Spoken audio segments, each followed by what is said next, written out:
my little studio here.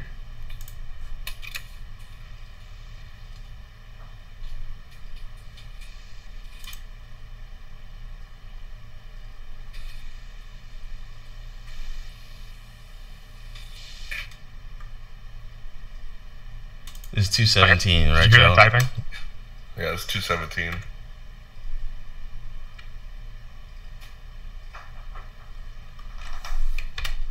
All right.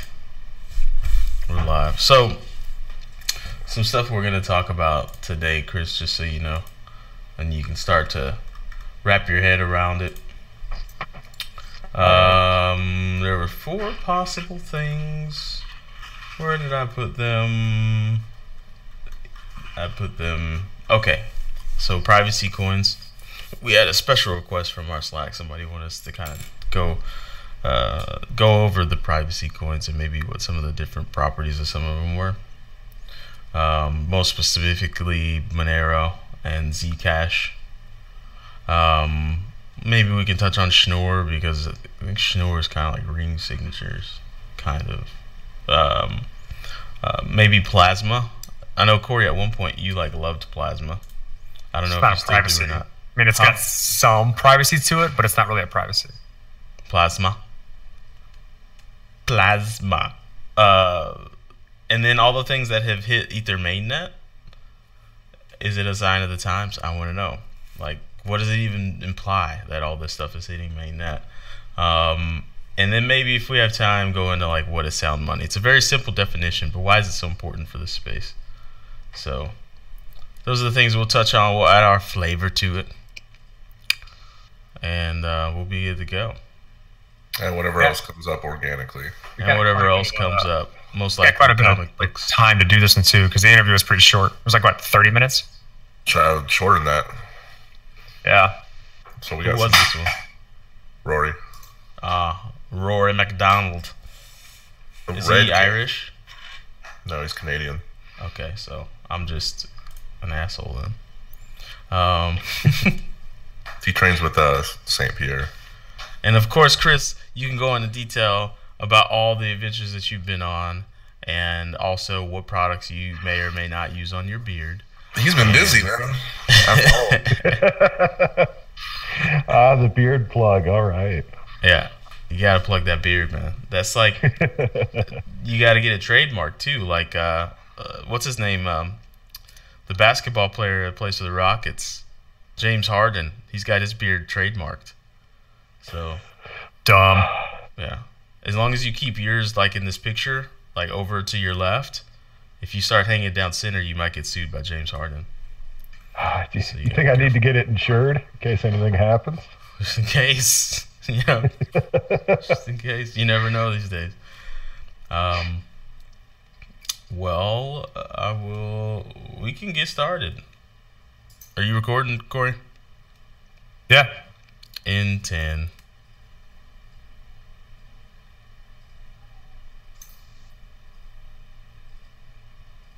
Hey, everybody. Welcome to the Bitcoin Podcast, episode number 217. I'm your first host, Marcello.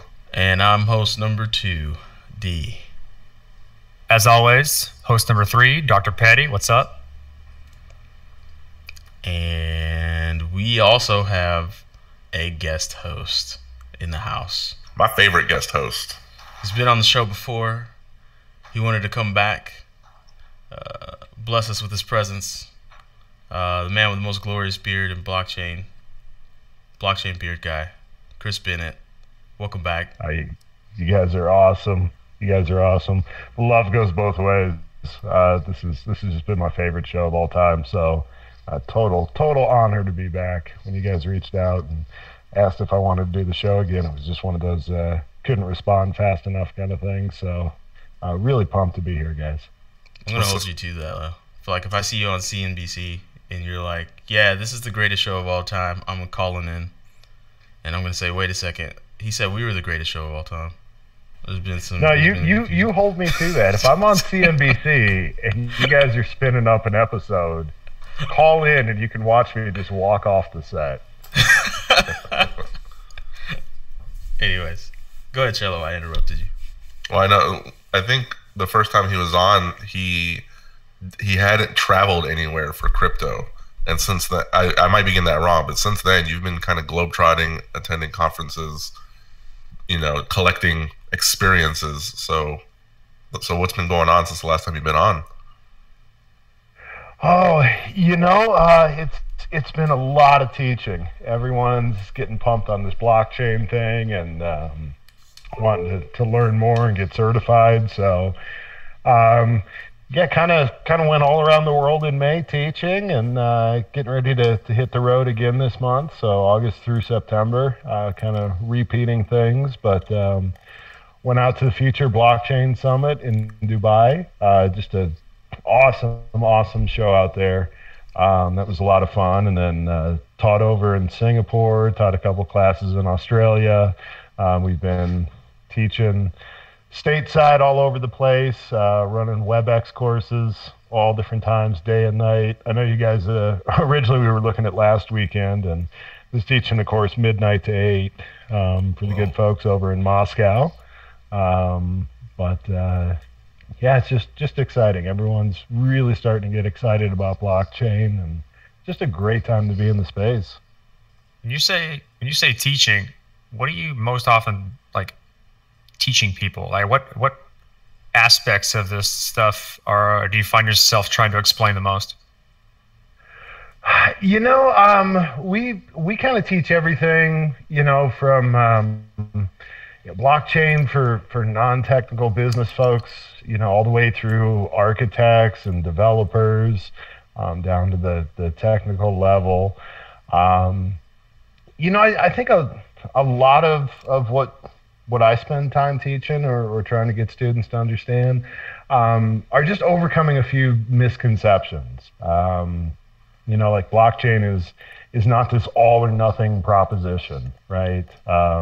Go find a system you already have in place in the business around you or that your customers have, that's already working and providing value, and just figure out how to add a little blockchain to it, a little blockchain hot sauce, we call it. Sprinkle some blockchain on it. Yeah, so that's one. And I think, I love cryptocurrencies, the idea behind it, the way it's causing us to revisit all these ideas we've just taken for granted for hundreds of years. But it's also the gateway drug to blockchain, right? That's how everyone gets into it is through Bitcoin or crypto. So just getting the students to understand that, hey, that's just really the first thing that we've built on this new technological platform. It's like email and the internet. Email was kind of the first thing we really built on the internet, but if you thought that's all it could do, whoa, did you miss what came after that? So I'd say those are probably the two biggest things we spend time getting people to wrap their heads around. And it's nice to travel. Yeah, it's what? It looks great on the outside. People ask like, what was it like in Sydney? I was like, the airport was nice, the hotel was nice, the classroom was nice. That's about all I can tell you. I'm in your camp, Chris. When you travel for work, it's not like, I'm seeing the sights, man. I'm eating baguettes. It's good. It's going great. No, it's you go to the hotel, you prep for work, you go to work, you go home, you prep for work. That's all it is. That's what it is. I found out that if you're in Singapore, there's still a Domino's pizza that will deliver to your hotel room, right? That's how exotic it got. Domino's represents the big garlic in the crust. It's in the crust. They're worldwide, man. That is an amazing operation. And what's amazing about it is that like it tastes the same everywhere around the world more often than not. It's not like when you go to Domino's, you know what you're getting. Same thing with like Budweiser, right? If you go get like a Bud Light, it's gonna taste the same wherever you are. And that's a industrial feat on its own. Yeah, it is. It really is. But you got to ask yourself, should it taste the same everywhere? No. I don't think it should. What's the dumbest question you've ever had? You don't have to say their name. Yeah, say their name. It's this guy named Jeff. Oh, man. I kicked him out of the room. Man, I've gotten just some out there questions. So I probably the one that just made my head kind of twist around the most was teaching a group in Singapore who were going to go on to be our trainers. So that's what really kind of made it interesting, because it's like if you're gonna turn around and have to teach this class, I think you'd be like really into it and paying attention and making sure you got it. And so I get to the end of one of the first sections and I ask, hey, you guys got any questions? And this guy asks, do you know how many times the word slavery is mentioned in the U.S. Constitution? Interesting. And I was like, you know this is blockchain, right? Sweet. And he I go to really kind of went obscure on. meetup groups to try and push something that's completely outside of the meetup group. Yeah, so you get those kind of weird ones. I don't know. Sometimes you get students who just want to get into these weird arguments with you. There's a point we talk about in the class that, hey, all this runs peer to peer, right? It's like BitTorrent. So it's virtually impossible to take it offline or perform any denial of service attack, that kind of thing. And I remember one student just kept arguing, well, what if I could find a way to hack DNS and take down the entire internet? I was like, well, okay, yeah. In that case, you'd take down the blockchain. There would be no more Bitcoin for a while. I was like, well, then it can be hacked. I was like, oh, all right, Dr. Evil, I guess, if you can figure that out. Would it be? Like, you don't That's Corey's lane. The internet to make a Bitcoin. You just need a way to transmit a transaction. DNS maps human readable names to IP addresses. If you know IP addresses and you have two nodes that are running, you're still running, or two miners that are running for that matter. I'm not even terribly sure if the mining network that connects, like the hyperfast mining network that moves blocks around, that's kind of different than the standard Bitcoin network, uses DNS. I'm sure it does. Yeah, it probably does. But even if you just put IP address in, that works. Yeah. So that student was wrong then, or that person was wrong. You could just use IP addresses if it all came down to it. Let's get him on the show. I think we could do an hour on this. I actually want to talk to the slavery guy a little bit more. I want to know what's on his mind. How many times is the word slavery in the Constitution? I have no idea. He wanted to make this whole point that slavery, what was this? It was never endorsed on the federal level. It was always decided on the state level. And what? I don't know if you knew that about how your country works. And that's kind of where I shut it down and was like, all right, we got to talk more about blockchain. I wonder if somebody's made like blockchain band-aids, because the saying, you can't put a band-aid on a broken arm, and it seems like it would fit in your lane if you're talking to business people that think that blockchain is going to solve all their problems. It's not, but it could solve some of them.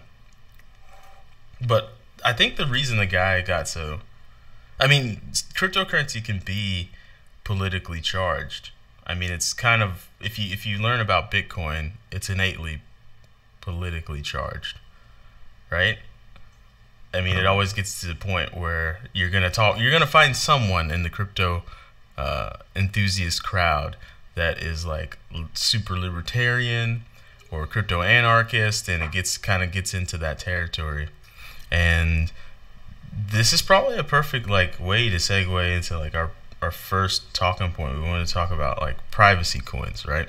Why they're a big deal, and kind of the differences between some of them, and will they even matter, or are they going to matter more? I don't know. It's kind of a big thing to wrap our heads around this morning, but I don't know. Which privacy coin choice do you use, Cello? Monero. Okay. What about you, Chris? If I got a transaction I need to keep private, cash is king. That's what I was gonna say too. I was gonna say dollar bills. Old crinkled up what if dollar you just bills. send it like across the country or like to a different country? You put it in an envelope and you write "no cash inside" on the envelope. Do not look here. There is no cash here. I promise. I also send my cash through a mixer. I'll go to the bank, I'll take out a 20, and then I'll go to the strip club and give the 20 to a stripper, and she gives me 21s, and that's my mixer. That's how mixers work, right? That is the world's slowest money laundering scheme. Only $20 at a time, too, Chris. So I'm not moving big weight here. Yeah. I can just see like Walter White with just a stack of money in the garage trying to wash it 20 at a time. Yep. That's my daily trip. I go to 5 different strip clubs and I say, hey, stripper, here's 20. Can I get 21s? And she's usually like, no, I'll just take the 20. And I said, that's not how this works. You didn't follow the plan. I'm no tenant for her. She's just a straight up change machine. Yeah. You didn't follow the plan. But anyways, Corey, do you use privacy coins? No. No, you're not. I don't currently have a need for them. Wait. I definitely research them as much as possible when I have the time and understand them. I like them. Are you the person that's like, I have nothing to hide? I have nothing to hide. I'm pretty much a law-abiding citizen that invests in cryptocurrencies. That's the gist of my lifestyle right now. Well, I mean, people have nothing to hide, but it still means that everyone deserves secrets. That's what I mean. Like, it's the option. Like, you have the option, and I want to make sure that the technology behind these options is actually a good option. So I research how they work, so that I understand if I wanted to use something or I wanted to recommend something, I have full knowledge of what I'm recommending, and not just like something that actually doesn't work but says it does. I don't have a need for one, and I have strong ideologies in how I use my money currently. So I don't. Who cares? For me. In other words, he's leaving the door open to be sinful in the future. Yeah, sure. Whatever. if that's the need, if I know someone who needs it or like has strong privacy concerns, then I can explain to them which one, like based on their privacy concerns, which one they want to use. And they're growing, right? So there's I guess if I want to like the top level concept of privacy with respect to these things is currently there's 2 different methods people try and use to track identities in cryptocurrencies, like who's sending money in cryptocurrencies. One is network analysis. So they're looking at like the actual movement on the network of things and trying to track IP addresses on where things come from and where they go. The other one is blockchain analysis, and that's tracking addresses and the real world identities attached to those addresses. And so different privacy coins solve those 2 problems in different ways, or a subset of those problems in different ways. Mm-hmm. And the only I don't know, as of right now, the 2 main, I guess there's 3, I would only consider 2 of them viable, is Monero, Zcash, and Dash.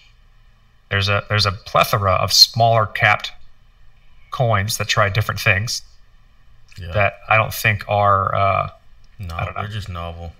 I mean, no, they have good ideas. I may not know enough about them to say whether or not they rival those 3 options, because more of a marketing scheme than actual privacy, in my opinion, because you're offloading privacy to a small set of people who have elevated rights in the network, which you can't tell whether or not they're snooping or not through these things called master nodes. I don't like anything that has a master node, to be honest. Because you can't tell what that node's doing. Yeah, that master node could basically be a government entity, because it only takes, you have to stake a certain amount of coins in your wallet to become a master node, and then they could be logging all the transactions that run through them. And there's no way you could know they're not doing that. Yeah, no possible way. There's a whole like master node culture now, though. Of course, because it's an easy idea to grasp. Mm-hmm. And it's making cheddar for people. That's a big part of it too. And because it's making cheddar for people, they market it to make more cheddar for people. Yeah. You think privacy coins are going to be around forever? Yes. Oh yeah, I think privacy. Actually, to be honest, like the way this stuff is moving, like my personal opinion about all of this is that governments are fucked. I mean, there's that's the general gist of this stuff, in my opinion. Like the way this the cryptography that backs a lot of this stuff and the technology used to obfuscate the movement of value on the internet is getting better and better and better and more decentralized and more trustless, that it'll be impossible to track things from the base layer. So who needs that unless you're like a pedophile or a terrorist? It doesn't matter. It's not about need. It's about so they're building technologies that don't need things. So like we used to have trust in a infrastructure of computers in order to do things. We took trust out, that became blockchain.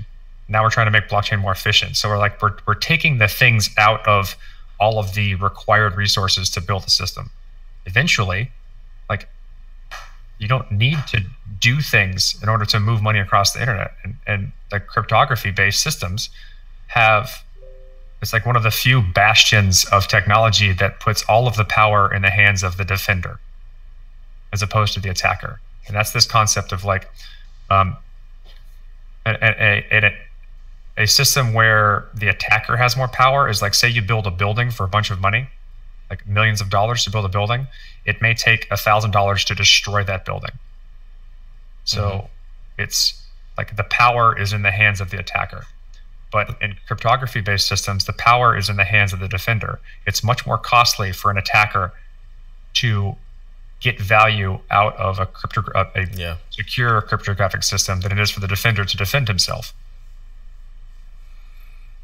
I mean, the government can deem owning privacy coins illegal, and if other countries follow suit, it can kill mass adoption right where it stands. How are they going to know? Well, I think it'll play out the way like pirated music and pirated software a few years ago when there was like no Spotify and iTunes. You know, governments can develop a zero tolerance approach, but they don't stamp it out entirely. It only that's the thing. That all that does is make it more difficult to use. It decreased its popularity, and then legal alternatives came in, and then it got better.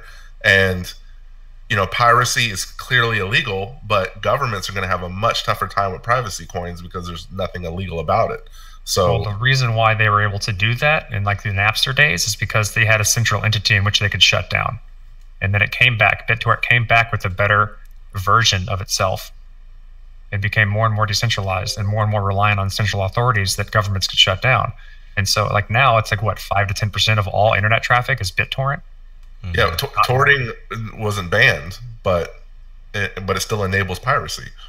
Yeah, it's a tool that people will use to do things with. It's like the same thing people say Bitcoin is only for drug money and black market. No, it's a decentralized tool that enables people who would like to do things nefariously to do them better. It also enables a lot of other things which people can do. It's the same thing as like nuclear, like the discovery of nuclear power. That enabled people to create nuclear bombs. Now, that's kind of a bad example because we created nuclear power to create nuclear bombs for wars, but like it also enabled nuclear power plants, which arguably has done a lot of good for the world. Or nuclear power for rockets and things like. There's a lot of things that we do with nuclear power, like submarines and so on and so forth, that are really, really good. Does the discovery of nuclear physics mean it was only good for bad things? No, but I do think it's a bad place. It's always a bad place if you start saying this thing is for bad people to use it. When that's if there exists the case where where good people are using it too, then the argument is moot. Chris, I mean, to a certain degree, that just seems to me how technology rolls out. I mean, think about online dating. When that first started up, that was only for the quote unquote bad people, right? Like you got so much going wrong in your life, you can't even meet someone in real life. So you have to rely on. I mean, that's what the losers did, and now that's the most common way people meet today. Yeah. it got totally socially normalized. And I don't know. I mean, I think there's also an argument to be made about, what about those first governments to get out ahead of it and to embrace it and to come out with their own central bank backed cryptocurrency, instead of trying to fight the tidal wave. To me, it's like going back to the Napster MP3 thing. Everyone thought MP3s were going to be the end of the recording industry, and if you were Columbia House, yeah, you were done. 10 look at CDs iTunes. per cent. Remember those? What's that? Yeah, I love that. yeah. Then you find out what it's all about, right? Yeah. But iTunes got out ahead of it, and they became the biggest recording studio of all time. And the music industry today is bigger than it was, 25, 30 years ago. So I don't know. It changes the game. It is interesting to think, that this whole idea that our money is tied to a nation state. I mean, it seems so just basic to us, but that's the exception. That's not the norm. If you go back and look through history, this is a relatively new development, and it hasn't been in place that long. So maybe we just go back to the way things, were for most time. Yeah. And it's just always, to me, the history of like the evolution of how we ended up with fiat currency just seems just shady acres. Like we were doing fine, and then it was because of the stock market and all these hyper capitalistic actions that all of a sudden we need the government to come in and say, yeah, we're going to control inflation, and you're going to have to use this money, and that's just going to be the way it works. It was always like, what? That doesn't seem to make much sense, because we got along for thousands of years without it. So I don't know. I for one know that it's not right to say like, oh, because you use a privacy coin, you're a pedophile or a terrorist, because that's stupid. I mean, I use Bitcoin. I was like I'm not a terrible human being like a terrorist or a pedophile. I just wanted to use Bitcoin, and if I want to use Monero or Zcash. But nevertheless, without like what it implies about a person for wanting to use the privacy coins, what about like the tech they're built on? Just the difference between Monero and Zcash. So Monero is ring signatures, and that's how it kind of provides that privacy. It does. Monero is a combination of a few things. And then Zcash, zero knowledge proofs. They use zero knowledge snarks. So ZK snarks. Snarks. Succinct, non-interactive arguments of knowledge is the term there. Okay, so what does that mean to Joe, who likes to get his lifesavers from 7-Eleven? So I guess there's this how that works is, and from a very, very high perspective, is that you create a system of mathematical rules. So this is kind of like transacting. And then you play this game that basically obfuscates all of that, and then creates these keys or primitives that you end up using. It's hard to explain, but like basically what you end up with is a system that guarantees that you can do something encrypted within that rule set, and then you can verify. Like say, for instance, I send you a transaction using the end of the zero knowledge proof thing, and someone wants to look at that transaction. All it looks to them is like a bunch of gobbledygook, but they can do some math on that gobbledygook and prove that I followed all of the rules that were laid out in the beginning of the system creation.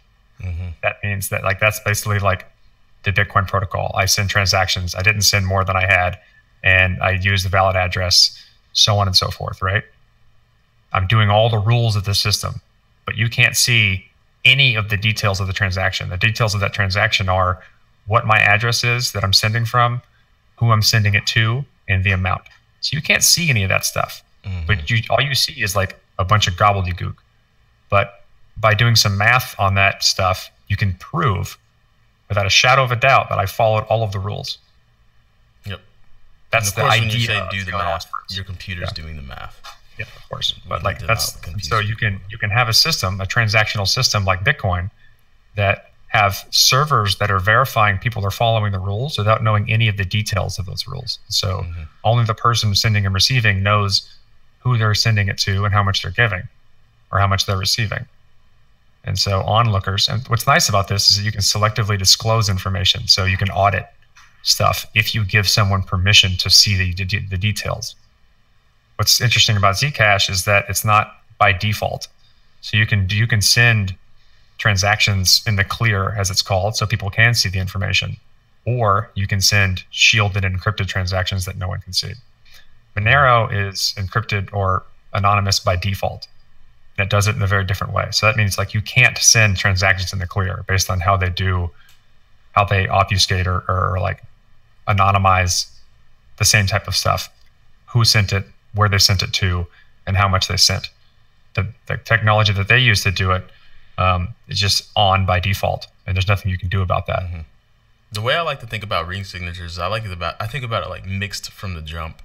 Yep. Like when it's, so we talked about mixers about 3 weeks ago, and I explained that using like a Lego block example. But with Monero, it's basically mixed from the jump. Like you don't know who signed the transaction to send it off because it's a whole group of signatures in there, and you don't know who signed it. And some of them can be fake. And some of them could be fake. And it's like, what is it? Is it hundreds or thousands of? No, it's like 8. 8? Yeah, it's not. Oh, you don't need that many? I don't think you need that many. I think you need more than 8. Why not? Why just 8? I don't know. I forget the details off the top of my head. But it's like, you can't prove that somebody said something. Yeah. But what if it was just direct peer-to-peer trading and that was it? How are you going to send that message? Like somebody has to relay that information. There's a network of people that you're sending to. How are you going to get that person's information, and how are you going to route that message, and then who's routing? When that person is routing that message to the end receiver, how much information can they see?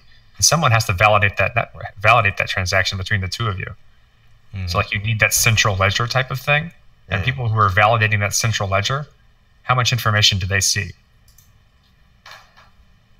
It's like, they don't need to see much. If you look at a Monero blockchain, it's really hard to parse who has what. If you look at the Bitcoin blockchain, I can tell you exactly who has what in terms of like addresses and amounts to those addresses. Yeah, it's not. Any criminals listening right now, if we do have criminals that listen to our shit, you might not want to do your dirt with Bitcoin. I'm just saying. Can I go to jail for what I just said? Are you allowed to give advice to criminals? That's not advice. I think so. Oh, shit. D said it. I didn't. That's not a part of the Bitcoin You're not podcast. giving them advice on how to commit a crime. Okay, You're yeah, giving them no. financial advice. Yeah, don't. I think I may need to get a lawyer. I say some shit. Hashtag sometimes. not any advice. Yeah, hashtag this is. I never give advice ever. Hashtag never. Shit, I don't know if I could. Anyways, Bitcoin's. Listen to the Bitcoin podcast. Yeah, what I will say is Bitcoin is pseudonymous and not anonymous. So there you go. What's funny is like I feel like it's gonna be every time I start to feel like mass adoption is getting close, I realize how far away we are from some life interaction. And yesterday I was talking with my pops, and he was like, I got some ransomware on my computer, and I was like, what? And he was like, yeah, this guy wants me to send him 5 Bitcoin, or he's gonna steal my whatever. And I was like, oh shit, just go to a backup version of your desktop that's recent and just ignore that. And he was like, I don't know about this Bitcoin thing. It seems like I keep reading a lot about it's for terrorists and stuff. And I'm like, golly, we're never gonna get over that hump. I feel like it's never gonna get over that hump. So, but anyways. But his age group isn't. We're not relying on his age group for mass adoption, so it's cool. Yeah, definitely not. So, Dang, cool. Cello, you just leave him. You just leave him at the dusty trail. Like, we don't need them. You know, I heard the best analogy the other day about that. We're all at the Star Wars convention, right? And that's why adoption feels like it's right around the corner. Because you're at the Star Wars convention, you got your Wookiee costume on, you're surrounded with everyone else who's into Star Wars. But then once you step outside and you leave the convention, like you're just some asshole in a costume. You know? That's such a good analogy for what's going on right now. Like the current state of things. Analogy. That is literally perfect. Anyways. So what I got one question on all this. What are the use cases, right? Because I think just to say, what privacy coin is the right coin, that just to me seems like a very open-ended question. Are there certain cases where it makes more sense to use Monero over Zcash over something else? All right. I think like from a from a use case perspective, no, I don't think there's much of a difference in use cases across the different coins. I think Zcash is a push to fund research for more novel cryptography. Yeah. Monero is trying to make like usable privacy coins as fast as possible. So they're more ideological on like privacy in a transactional sense, whereas Zcash, opinion, more interested in pushing the technology of privacy when it comes to zero knowledge proofs. Dash is a marketing play to have a large network that does some type of privacy. I mean, it's better privacy than Bitcoin, of course, but from like a technological perspective, it's not superior in any way to the other things. And so like they're all kind of like the same use case. It's a matter of like what the technology actually does or what it's useful for, and what the community or network around it cares about the most. I mean, don't get me wrong. Like Zcoin really cares about privacy, and that's why they're pushing cryptography. I mean, like the majority of the people who were developers in that community are like lifelong cryptographers, and the people who've come up with a lot of these things. Monero is taking the technology that currently exists, pushing it forward, and then making a usable network, but more heavily aligned with like people should be using private coins. And there's a lot of other stuff that like maybe pushing the Tor network, which is trying to keep people from seeing the network layer of things. They can't do network analysis. Zcoin and Monero more along the lines of like they can't do blockchain analysis to figure out who does what. Our guest has a lot of Dash. Our interviewee, he's got a lot of Dash.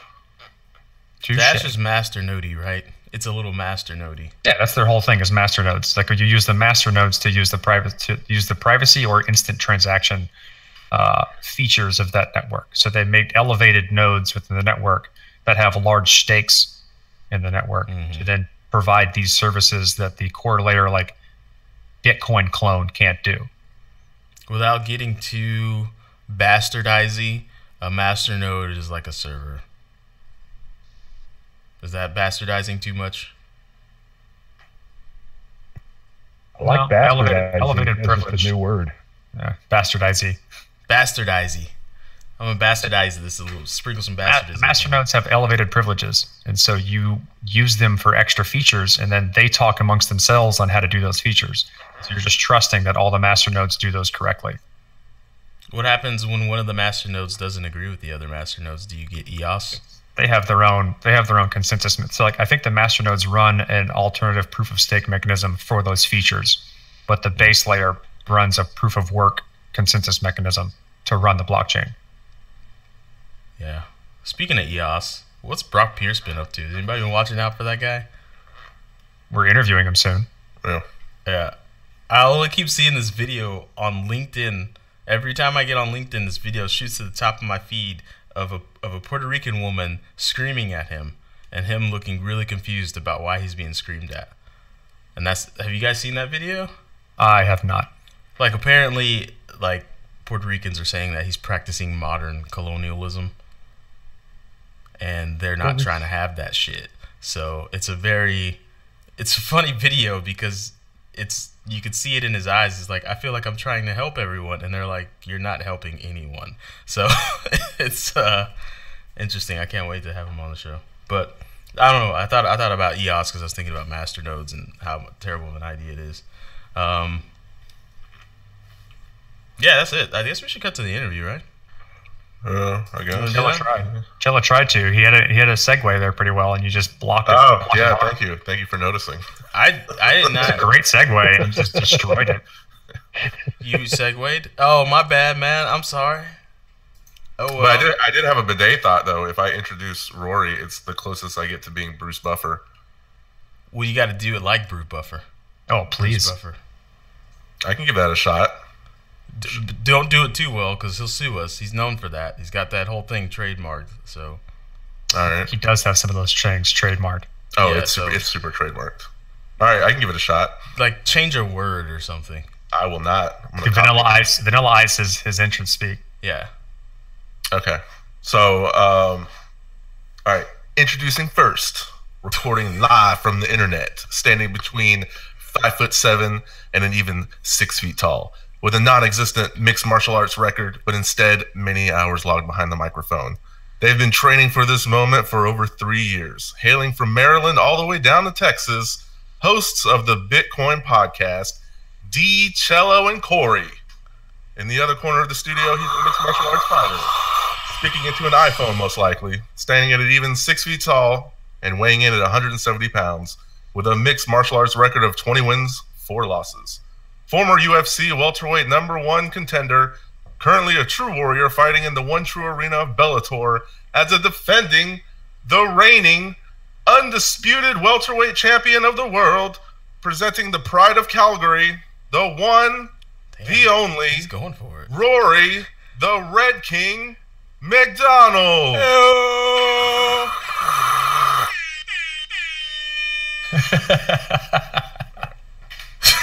Those are the real studio effects right there. That was pretty damn good, Cello. That was good. Anyways, here it is. All right, let's cut for that. For those of you watching live, like these interviews aren't live. If you ever thought they were, I don't know how. You're wrong. Because the sound quality changes when we switch over. So this is behind the scenes. You get to watch us figure out what the hell we're talking about when we come back in. All right, we can start recording again for whenever you're ready. I got a nice pause in it. Oh, background changes too. That's what, like, you're doing the scene change with it. It's just amazing. We're stepping up our production game. If anybody watching the live stream, I'm looking at my hair right now, and I'm gonna have some serious bedhead in this thing. If you could tell me the history of this style of battleship, then I will send you some Litecoin. There you go. What are you talking about? What battleship? I'm giving people a reason to watch the live stream. There's people watching us right now, and I'm talking. Put something on the screen. Yeah. Oh, you can't see me, but okay. So is there a chat going on? No chat. I'm watching it. There's no chat. Oh. Well, put up a chat.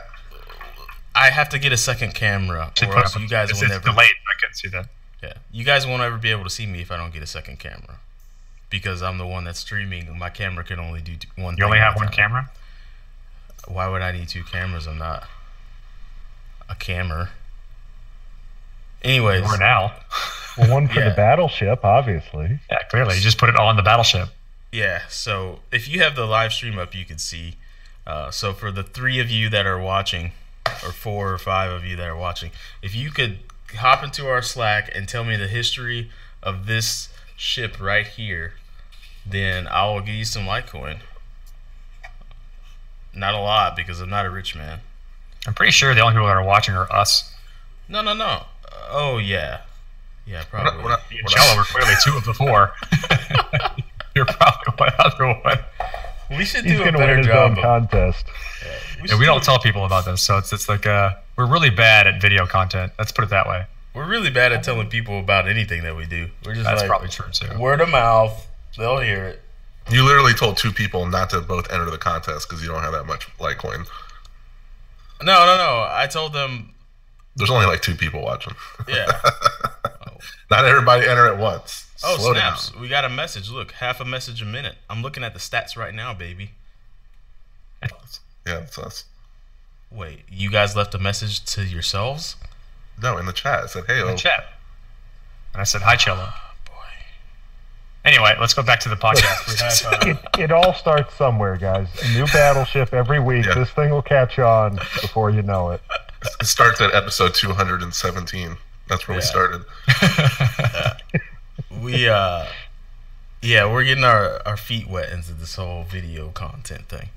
We going back in the second half? Yeah, I just started recording again. In 10. Oh, wait. I got it here. And we're back. We hope you enjoyed that interview with Rory McDonald. He's a fighter. He's an MMA fighter. What's his specialty? Karate or capoeira? You should not talk about MMA. Let's just not go. Just don't even try. You're so bad. You're so bad at. You don't even like MMA, so don't pretend you do. I'm not trying to fight that I do. I'm pretending about whether or not it's even a legitimate thing. You cannot do it right now. I just want to know if he likes kicks or punches. Well, that's the same thing. That would make him a striker. What? You can't just bucket kicks and punches. It's a totally different button on fighting games. If someone went out there and only kicked, then they'd be doing taekwondo. If they were just really kicky, they'd be doing taekwondo, like How Wrong from Tekken. What? Why are you laughing? I just want to know what the man's preference is. Is he a boxer? Does he do sweep kicks? What's his thing? What's his shtick? I'd say he's a well-rounded MMA fighter. He's more like prowess in the art of like just being well-rounded in the game. He's got a real good ground game. He's got a real good striking game. He's great in the clinch. I don't know what he specializes in though. I'm not terribly sure he does. So he's like King then. If you were a Tekken fighter, which Tekken fighter would he be? That's what I'm trying to get down to. He's got a black belt in BJJ. Well, he's got a great ground game. I don't know if there are any BJJ fighters in Tekken. I'm looking him up. Okay. Sorry about that, Chris. Who would win in the fight of a guy who only kicks versus a guy who only punches? I think we demonstrated that with McGregor versus Mayweather. Good point. He started Team Toshido Fighting Arts Academy. I don't know what that is. Toshido is karate, isn't it? Isn't it a branch of karate? Sorry. I can say it like that without keeping a straight face. The only time they say karate What's the name of his team? I think the only I don't know. I think his main belt is VJJ. Anyways, Rory McDonald, he's a fighter, and he also likes crypto. He's probably being sponsored by some cryptocurrency team or something. I don't know, but he is. I was out on that interview, so I don't know the deets. I covered it. We can move on. Okay, all right. Moving on. He's been doing important battleship research. Yeah. I'm gonna get D that information. He needs to know it. So, what else is on the docket, guys? We had like 4 talking points that we have a guest. Let's see what he wants to talk about. Chris, what do you want to talk about? Oh, man, tell me what's going on with you guys since, what has it been, March? I know the show's been exploding. The network is taking off. It's getting out there. Individually or as a unit? Yeah, because we're trying to grow the network. Both. I'm gonna flip the tables on you. I'm interviewing you. It's my show now. Shit. Oh, snap. I would. For me, we're trying to fill in gaps in the network to make the most well-rounded network. So when you're done traveling and you're done teaching and you want to take it to the next level, there's always a spot. Yeah, we should talk about doing something. We have some shows that we'd like to launch. Ultimately, when it's all said and done, we'd love to have enough content to have a 24-hour network of all crypto all the time, either audio, video, content. So that's our slow, long goal there. We have been looking. If you're listening and you're an active trader and you feel like you can educate either like with a video presence now, like you don't have to just do audio. If you want to launch some sort of show on our YouTube, please chime in and help us out. We're looking to replace our trading show. But we're trying to basically provide content for all types of consumers in this space. So that's been the long play for the Bitcoin Podcast Network.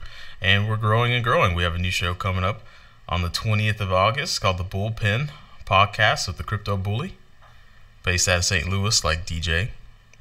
I think we have a unique aspect, though. And Corey's new show, Hashing It Out. I don't know if you are familiar with Hashing It Out, Chris.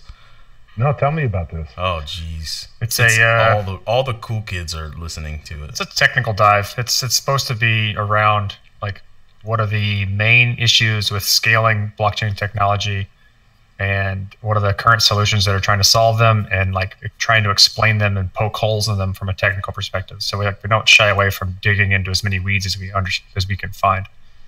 Mm-hmm. Oh, I'm definitely tuning in for that one. I would say like in your lane, Chris, with all the education that you do, hashing it out may be something that you just keep in your hip pocket, because Corey and Colin go deeper than most. I don't think there's another podcast out there that is diving into the technicalities of what people say they can do and what they can actually do, and it's just in a league of its own right now. That's I will absolutely jump on board that one, and that's one I'll share with the students if you don't mind. If you're curious about certain types of technologies, please like let me know. Like I'm open to dive into any part of this community, whether it be privacy coins, Bitcoin, Ethereum, smart contracts, like scaling layer 2 solutions, you name it. I want to dig into it and understand how it works, why it works, and what holes it may have, and like scaling issues as you try and grow it out for mass adoption. Because after all, that's the main goal. But how we improve this stuff makes a difference in whether or not that's going to be achievable or when it's going to be achievable. So we look at like as much as we can to understand like where things are going and why they're going that way. Yeah, so the price can go up and we can buy cars. Yep. Sure. Isn't that why we're doing this? Okay. I mean, the more you understand, that's a byproduct of all this. The better you understand things, the better decisions you can make about what you think is going to make it. Yeah. I love it. Every time I get on my high horse about the price doesn't matter, Cello posts that picture of that like Middle Eastern king who's got gold necklaces and gold rings, and is like, I'm in it for the tech. Yeah.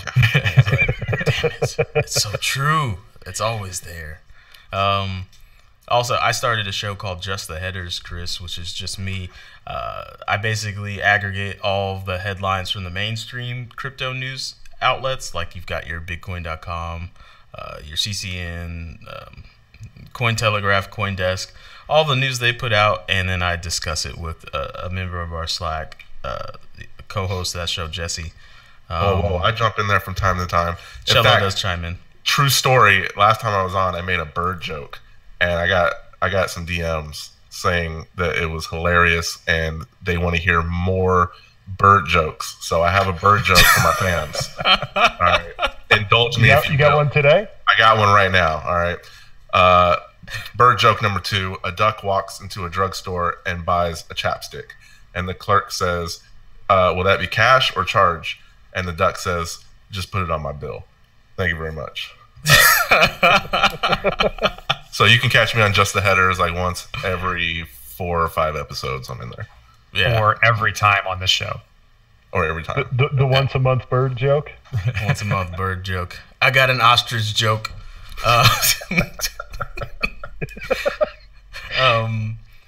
Yeah, so we've got 7 shows in total.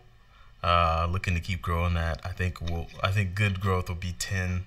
That'll be when we can, take a break from growth and focus on like the actual core of how we grow it out. So yeah. So if you hit your free time, there's always room. Yeah. I would love to chat with you guys about that. Yeah. It'd be a lot of fun. Oh, snaps. I'll take over the investment advice show, and I'll just give people bad investment advice on a weekly basis. Have our own bad crypto on our show. Yeah. We'll call it Self-Made Hundredaire. Self-Made Hundredaire. Oh, we could see Ophelia. Yeah, I'm handling this. Hold on. Instead of just hearing Ophelia creeping, you guys could see her. Hey, that's Ophelia. You've heard her for 3 years. And she's in the background. You've heard her from a little baby to a tiny woman. She looks like the ring ghost. Dude, that looks so creepy a little bit. We talking about? I have no kids. What are you talking? So. Yeah, I'll cover her Chris, up that's what we've been up to, man. Just trying to grow the network. Corey, actually, our most recent success, I'm going to congratulate the shit out of you on social media, Corey, so I hope you're ready for it. And you too, Cello, you recently started. You got a gig too. Both of you guys you're working in the industry, so you can just basically say what you do for the industry. I mean, I've been working in the blockchain industry, quote unquote industry, for a while now, but this is the first, like, I don't know, real position of an established company within the industry. And I'm a security engineer for Status IM, which is a dark messaging platform and a window to the Ethereum blockchain. By dark messaging, by dark messaging, I mean, like, it's completely anonymous in terms of, like, no one can. But I thought you had nothing to hide, Corey. So it's encrypted end to end. You have nothing to hide. Well, yeah, because you got to work out how much guns and drugs you're buying off the dark web before you actually send the privacy currency. Well, of course, I'm trying to, like, get a group of people together to come over and do some jiu-jitsu. I want to make sure that no one can view that and see all the guns we're talking about. Yeah, Corey actually has a jiu-jitsu wrestling room in his house. That's how serious it gets. Corey and I did jiu-jitsu the night before his wedding, and I almost broke my wrist.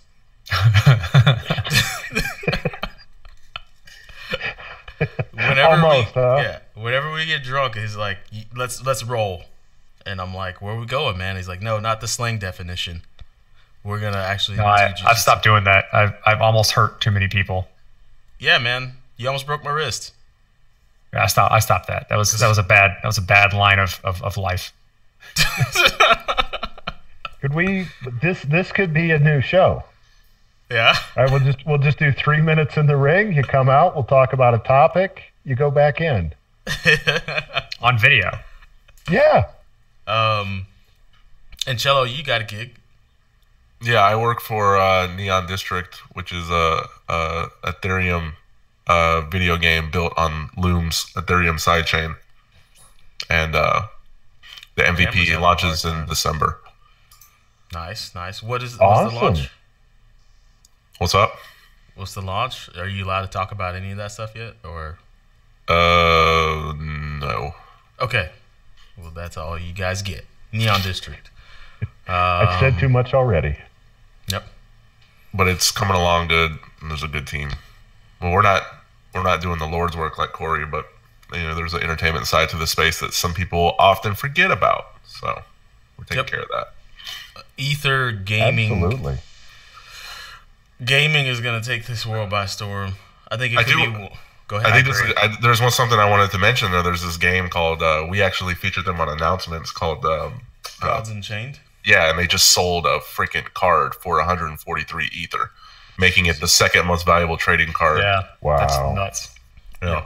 I feel like that's not like. I want to say it's not legitimate. Like, it's like a way for people to move money without actually, like. It's a purpose to move a bunch of money for actually an ulterior purpose for moving money. It could be marketing. I totally agree with that. Or it's legitimate and the game's that popular. I don't understand that, but I'm also, like, probably not their demographic. Sometimes you have money to launder, but the strip club is closed. Yeah. The $20 isn't going to cut it for card games. You got to do it. The strip club is never closed. Afternoon, you're going to have trouble getting Daisy to get you your ones. Candy cane. Well, I still love that it's a $20 bill for 21s. Like, she's nothing but a change machine. Yeah, there's no tip in there. There's nothing. He doesn't go to them quality day after day. You should hear her sigh as I'm, like, going through the smaller bills. Like, there's a 20 in here somewhere. There's a 5. You have a less sweaty one? 10. A little too much. There's way too much glitter on this. Yeah. I'm a businessman. I can't have glitter on my money. That would be a good skit. So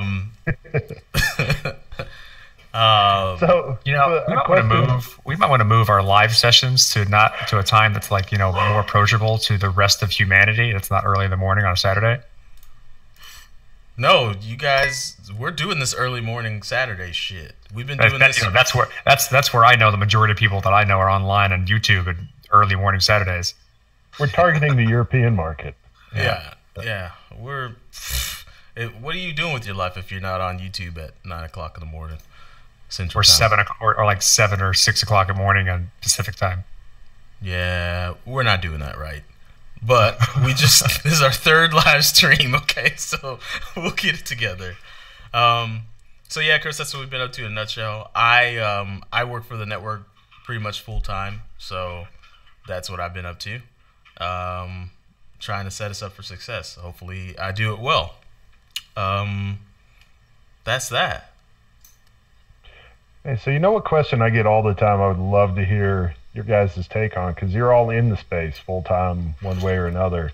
Everyone's always asking, hey, what's your advice if I want to get into blockchain, if I want to do something in cryptocurrency? How do I go about that? What's that first step? I'd love to hear your guys' take on that.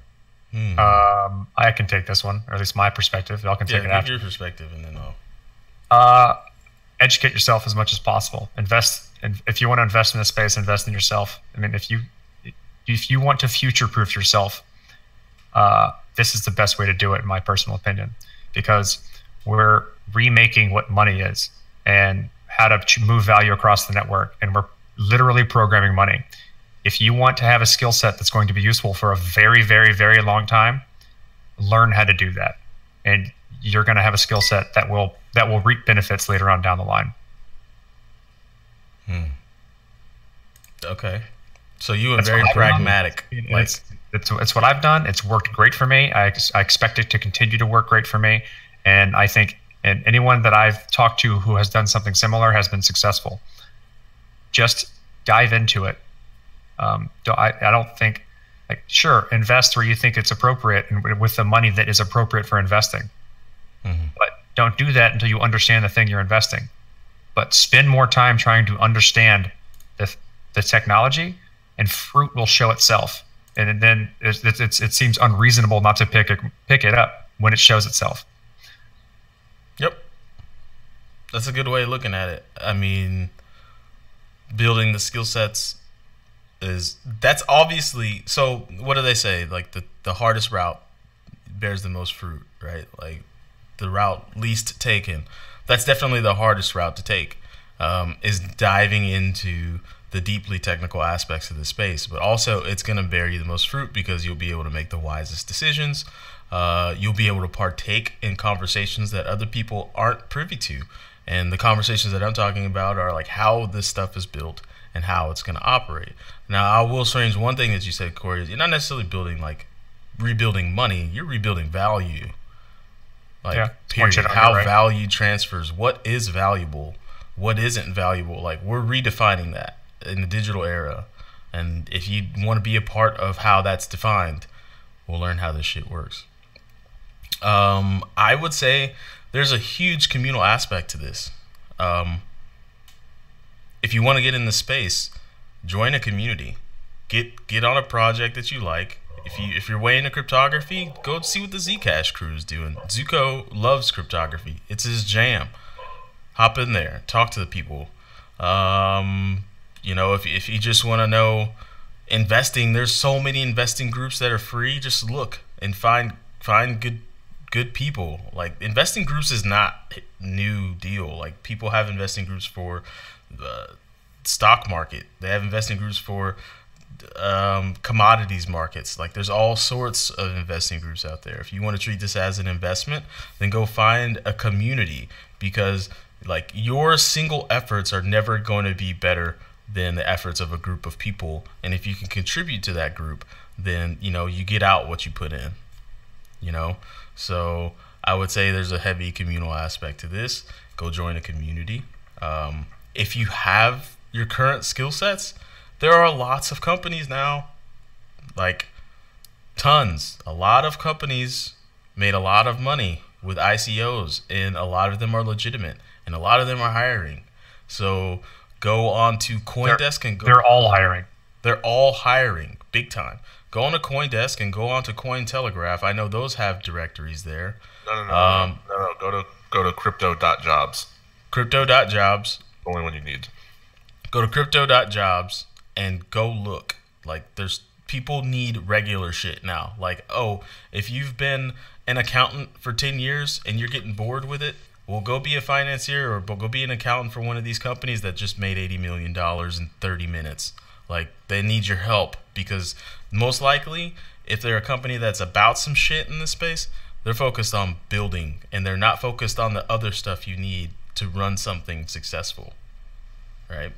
They need people to help them with that. And if you don't believe me, go to DevCon and look at some of the presentations and look at some of the speeches, and you're like, God, you guys need help. So, I mean, so true.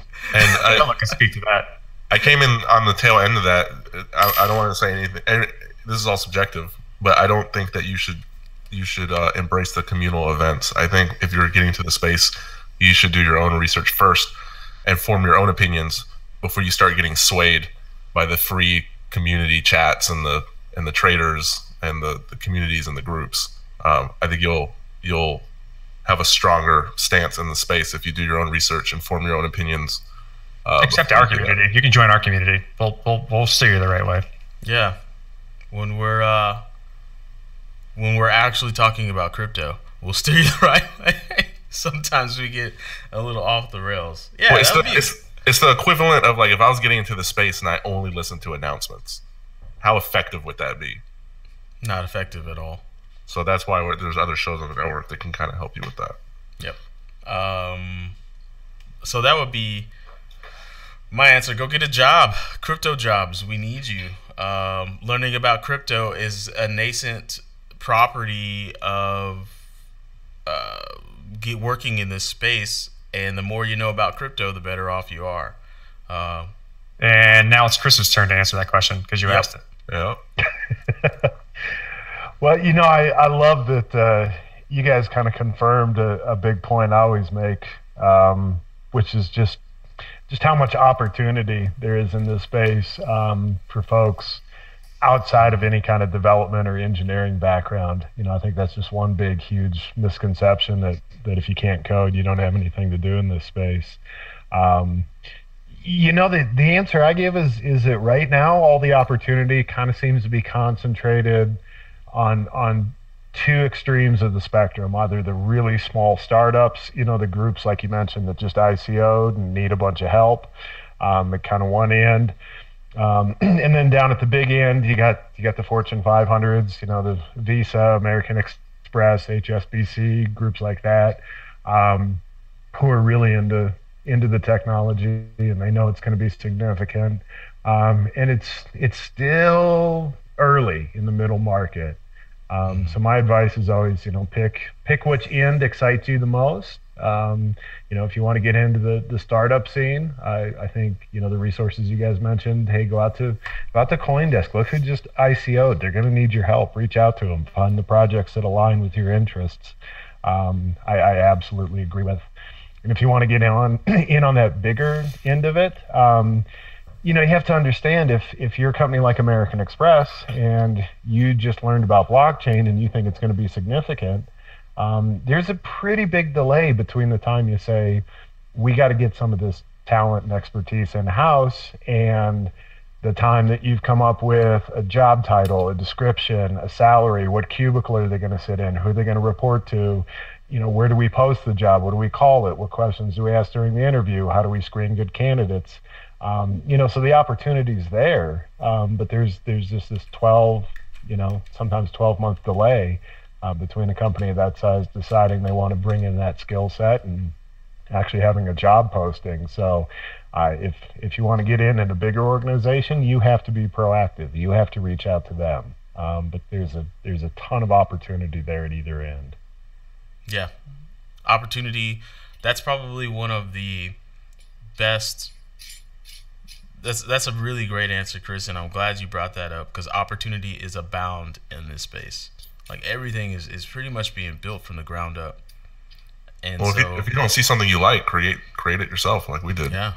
And then I saw an amazing tweet by hopefully our podcast brethren. I'm really trying to work with this man, Clay. I hope you're listening.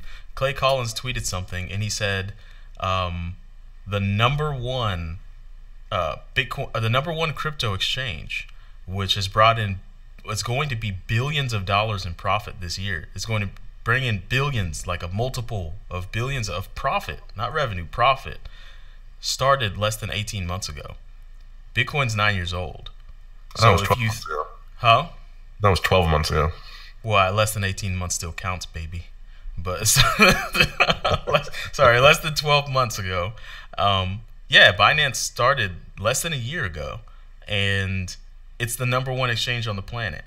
And so if you think you have a good idea, build the shit out of it, and maybe surround yourself with people who are excited about your idea and continue to build the shit out of it, because this space is ripe for the picking.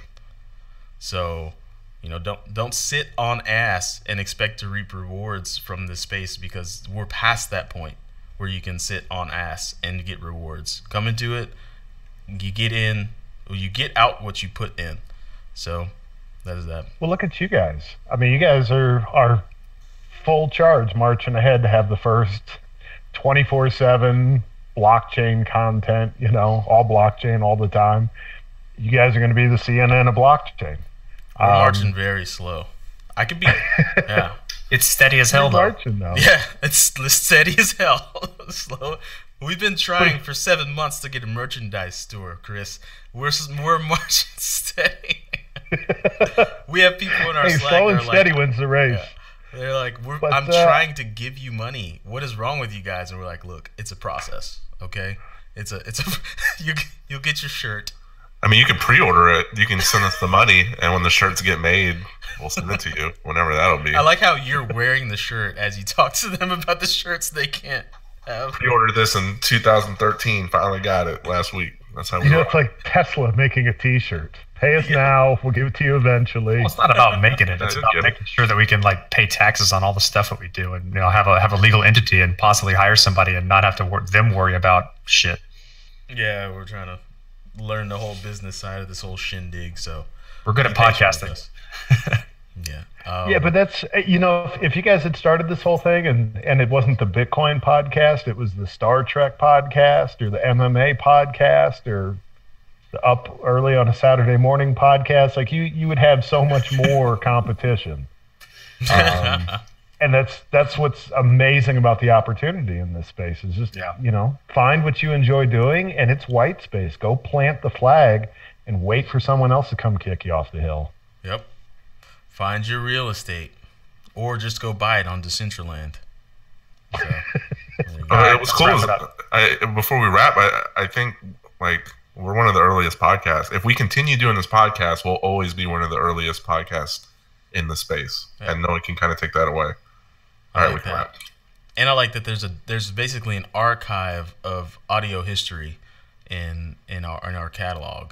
It's really interesting. Ever since we started doing so, Chris, every once in a while, maybe around twice a month, we'll re-release one of our very old episodes because podcasting apps only give the last 100 episodes of your feed, and we've done over that just in the 7 months. So a lot of people aren't getting those good bits of wisdom from Andreas from back in 2013, 2014.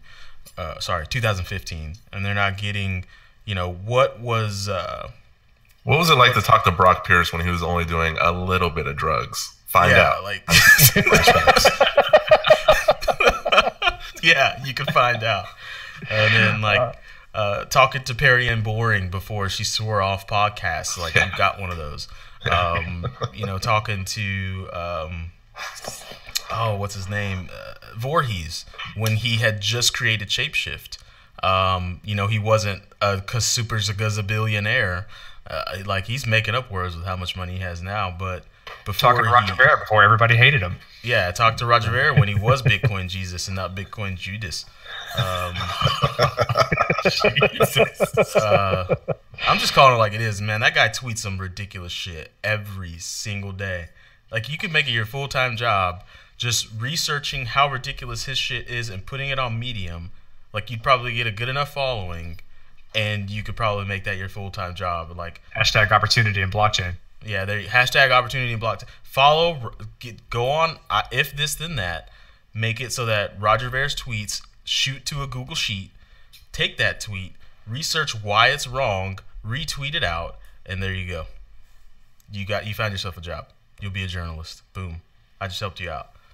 What? Let's say journalist. Why not? If you're researching and you're giving people good bits of wisdom. We gotta wrap. This has been way too long. Okay. Yeah. Okay. So that's it. We basically plugged a lot of what we do already. I usually plug stuff, but Chris, you have the floor to plug whatever it is you'd like to plug, my friend. Oh, man. Well, first of all, I think there's probably a check in the mail to all you guys from Blockchain Training Alliance, just for kind of supporting the importance of education there. And I absolutely agree. So that'd be my only plug. If you're interested in learning more about blockchain, any kind of level from, non-technical business all the way down to hands on the keyboard writing code, just check out what we're doing at Blockchain Training Alliance. Nice. Keep doing the Lord's work, as they say. Yes, sir. Well, that's it, guys. Thank you for tuning in to episode 217. Corey, Cello, you guys want to do drunk episodes again? Sure. Let's do them on. Let's do video drunk episodes. That's how we're gonna do that. Video drunk episodes? We haven't done one since episode YouTube 20. Drunk episodes because wait, that's an option. Well, I get up early on a Saturday for that. We won't do them on a Saturday. Yeah, Bloody Marys on a Saturday morning. Well, I'm not gonna get hammered at 9 o'clock in the morning. I'm not young anymore. When we first started this, Chris, we were like, all right, we're going to do 9 episodes for the people and 1 episode for us. And they were fun.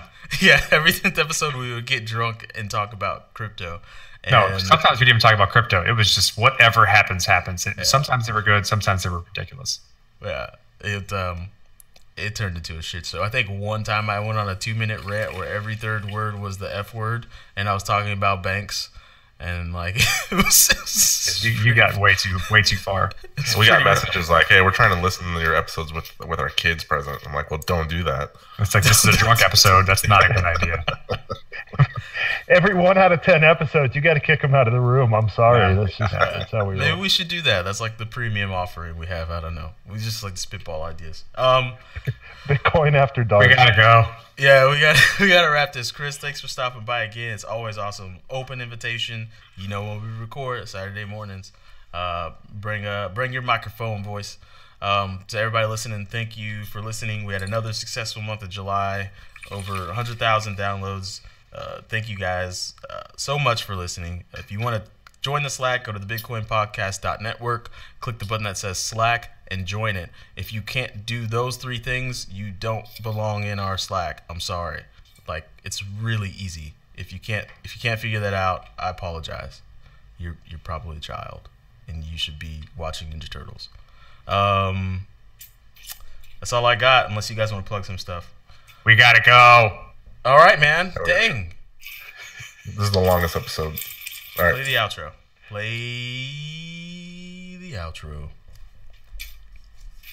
All right. At that, just the roundtable was an hour and 15 minutes.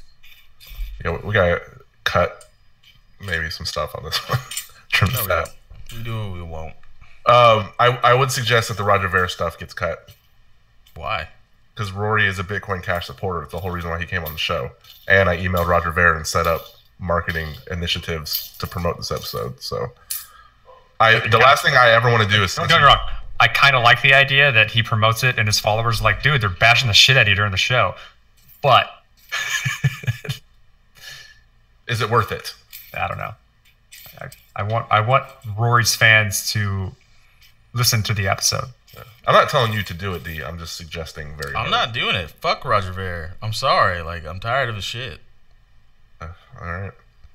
What's he gonna Once do? They hear a good duck joke, they'll be over it. Yeah, hit him with an albatross joke, Cello, and then we can wiggle out of that.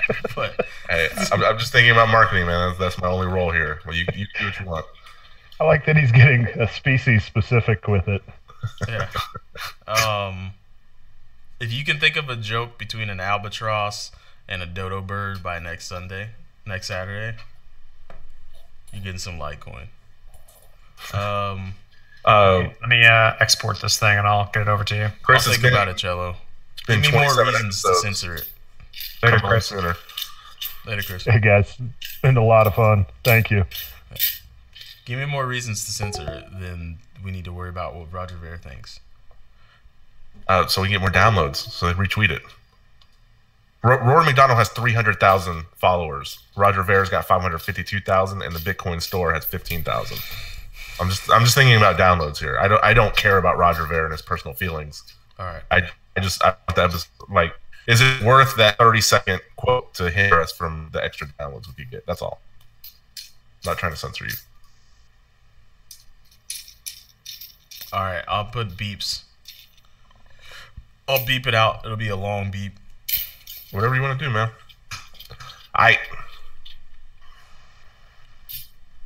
Peace out.